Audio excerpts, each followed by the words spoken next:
سبيل الدموع سبيل مريح تنهد. الحمد لله رب العالمین والعاقبۃ للمتقین اما بعد. محترم ارویدین کې او کتین کې لکه څرنګه چې هر کول د میاشتو د رژې په میاشت کې او د عید په میاشت کې اختلاف واقع کیږي، د چا رژا وي او د چا رژا نه وي، د چا عید وي او د چا عید نه وي.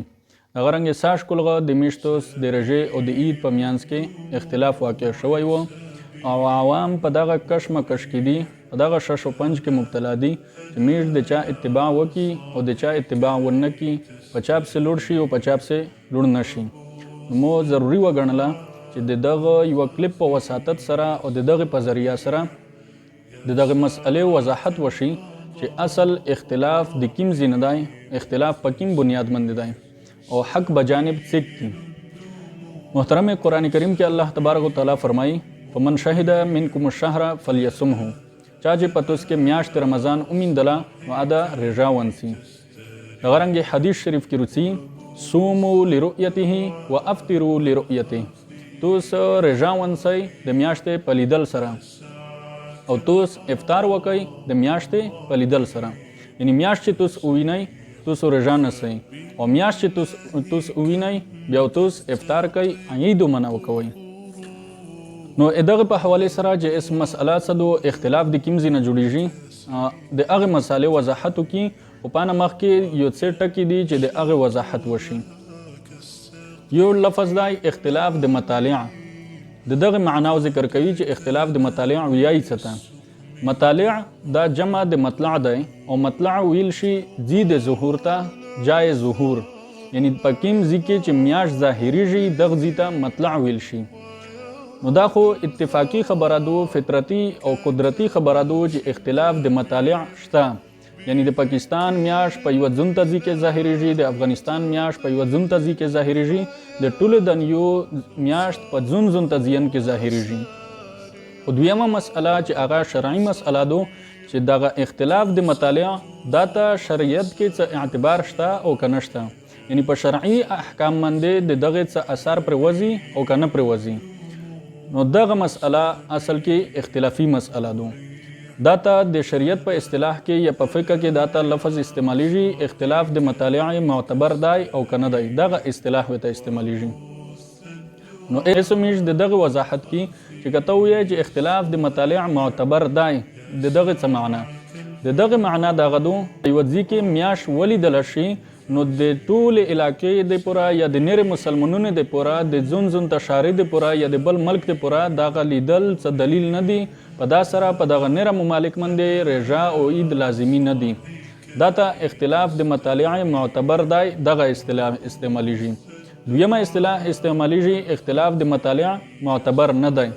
د دغه معنا دا دو چې که په یوه ځای کې د مسلمانونو په یوه علاقه کې میاشت ولیدله شوه نو د ټولې دنیو د مسلمانونو دپاره دغه لیدل کافي دي. په ټول باندې د دغه په لیدل سره عید لازمي دی، که رژې میاشت وي رژا لازمي دو. ایسروڅي دغه خبره ته چې په دا کې د امت رایې څه دو، د فقهای رایې څه دو، د علماء کرام رایې څه دو چې اختلاف د مطالع معتبر دی او که نه دی. نو په دا کې درې قسمه رایې دي. یوه رایه دا دو چې اختلاف د مطالع مطلقاً معتبر دی، یعنی که په یوه ځای کې میاشت ولیدله شي نو دا د ټولو دنیو د مسلمانونو دپاره کافي نه دو، بلکې هر څوک به جدا جدا کسي. دغه دپاره دلیل دا دی چې لکل بلد رؤیتهم، هغه تفصیلی حدیث دی خو دغه یوه ټوکړه دا دو لکل بلد رؤیتهم، یعنی د هر شهر دپاره خپل رؤیت دی، خپل لیدل معتبر دي. دغه مذهب د امام شافعي رحمه الله دی. دویمه رایه دغه دو چې اختلاف د مطالع معتبر نه دی مطلقاً، یعنی که په دنیو کې په یوه ځای کې میاشت ولیدله شي د ټولو دنیو مسلمانونو د دغه سره رژا نسی، که د عید میاشت وي د دغه سره عید منعوي. دغه رایه چې کومه دو دا د امام ابو حنیفه رحمه الله، امام مالک رحمه الله او امام احمد ابن حنبل رحمه الله د دغه درې امامونه متفقه رایه دغه دو چې اختلاف د مطالع معتبر نه دی مطلقاً. از دغه د پوره څه حوالجات د ته پیش کوو چې د میشتوس د مذهب په کتابینه کې د فقه په کتابینه کې کیم حوالجات راغلي دي دغه مسأله په کیم کتابینه کې په کیم ځین کې ذکر شوی دی. اولینی نمبر کې الدر المختار صرف د یو کتاب عبارات ذکر کوون نه صرف حوالجات پیش کیږي. الدر المختار پدا کې لیکي واختلاف المطالع غیر معتبر على ظاهر المذهب. کتاب الصوم مطلب فی اختلاف المطالع جلد نمبر 2 صفحه نمبر 393. دویم نمبر حواله د شامی کې جلد نمبر 2 صفحه نمبر 393 کې دغه رنګ عبارات ذکر شوی دی.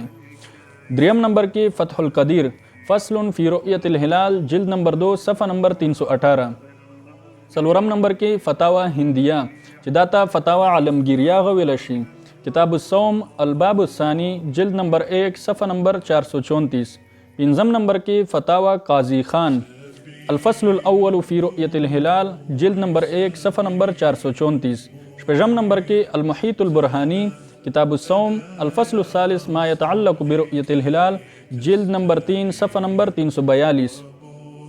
اوم نمبر کې فتاوا تاتارخانیه جلد نمبر 3 صفحه نمبر 365. اتم نمبر کې الفقه الاسلامی و ادلته جلد نمبر 2 صفحه نمبر 533.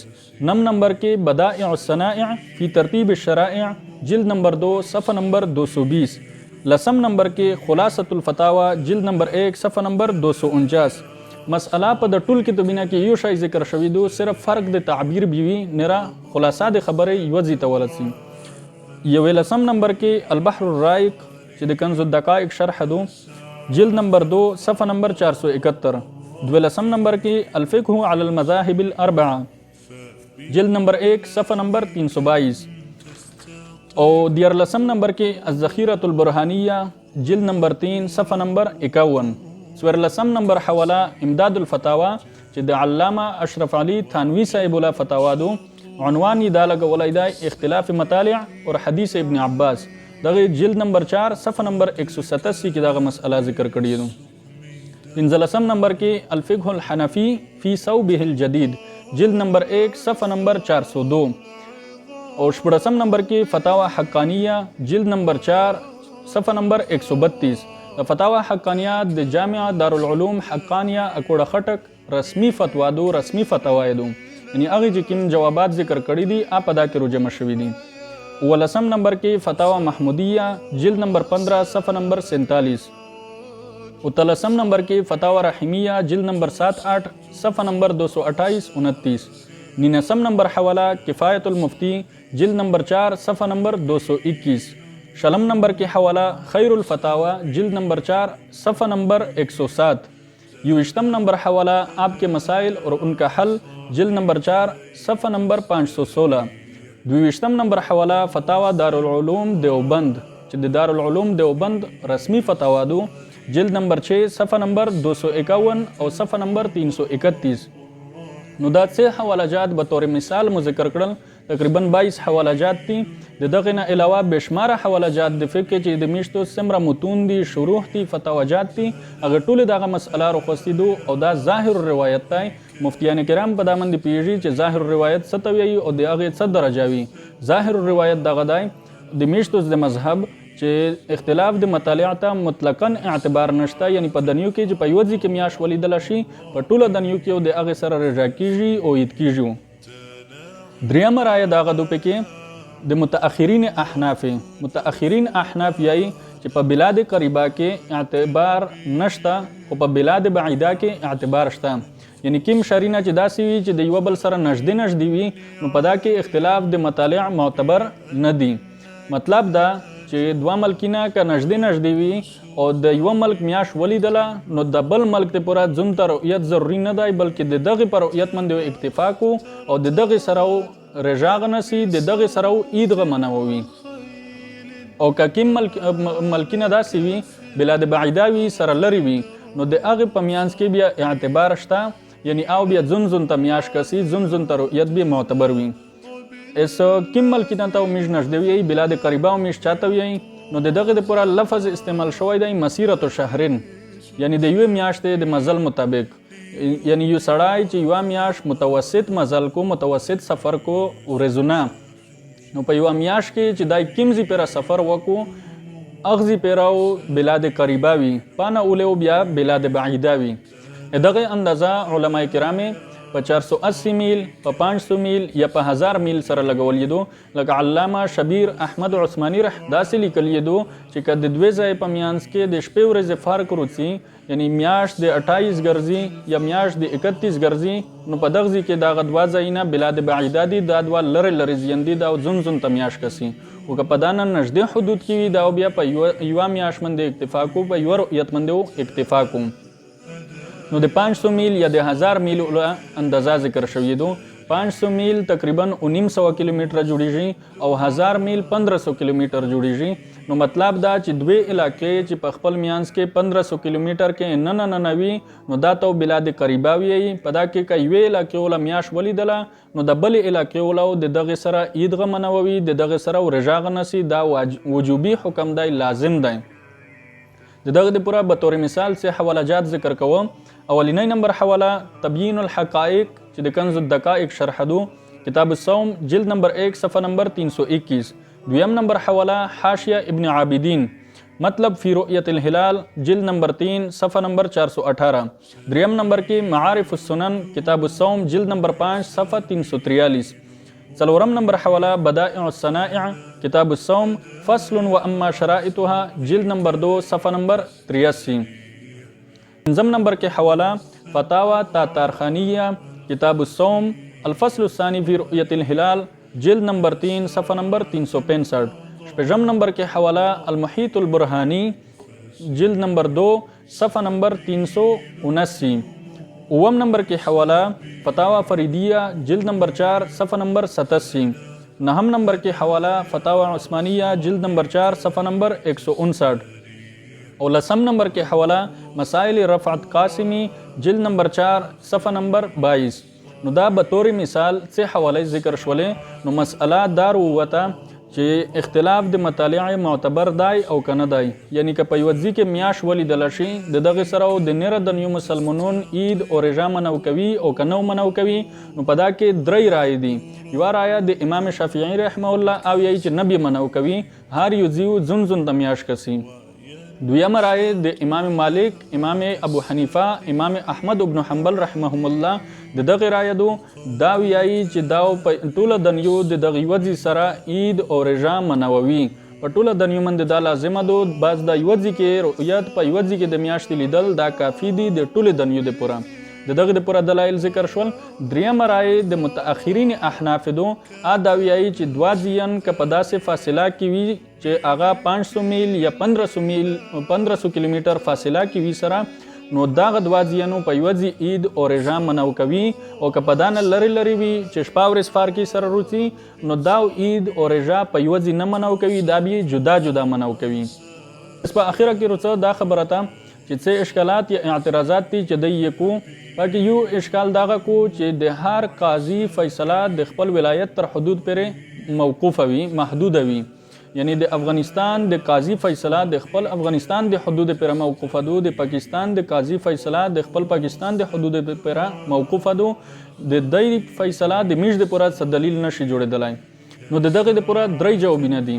یو جواب خدا غدای چې کله چې خبره مستفیض وي، یعنی د افغانستان خبر میشته په یقیني صورتحال کې ورسی، په داسې درجه کې ورسی چې عادي یقین حد ته رسیدلوي، د هغې نه انکار ممکن نه وي، نو بیا د قاضي فیصله ته اعتبار نشته.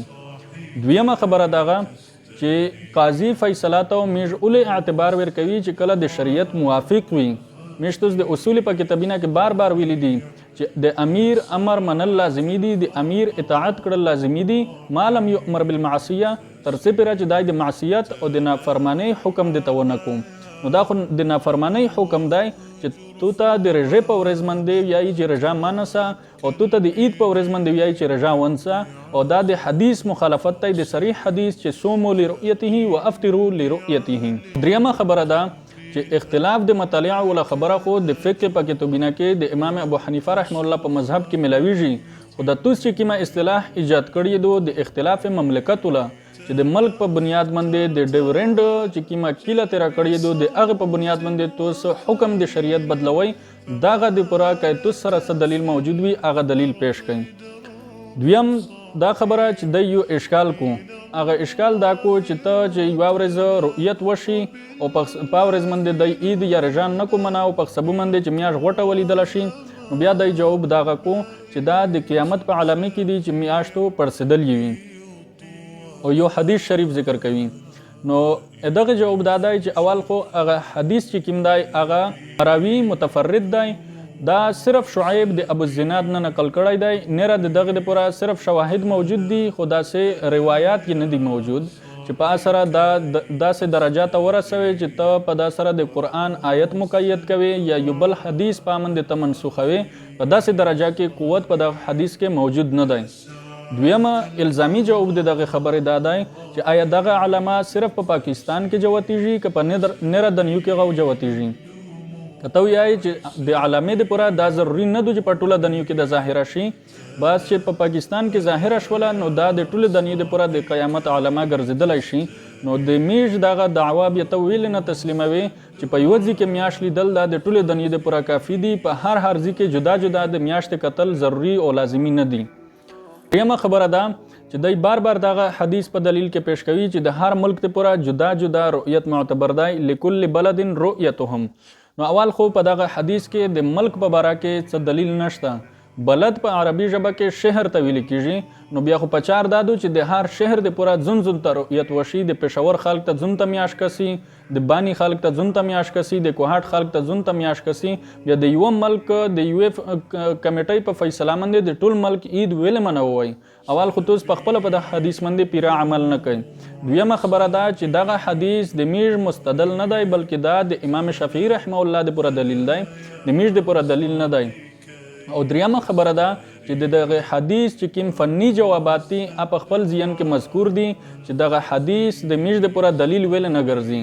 او څلورم الزامی خبره ده چې دغه حدیث د امام صاحب مخه ته نو تر شوی یا د امام مالک یا د امام احمد ابن حنبل چې دای دغه رایا اعتبار ورکوه ویل دغه حدیث د دای د نظر نه نو تر شوی یا دغه حدیث په معنا او په وضاحت باندې دای نه پیدل نو الله تبارک وتعالى دا د دین اسلام صحیح سمجھ او په دا باندې د عمل کولو توفیق مشته ستر نصیب کو وما علینا الا البلاغ المبین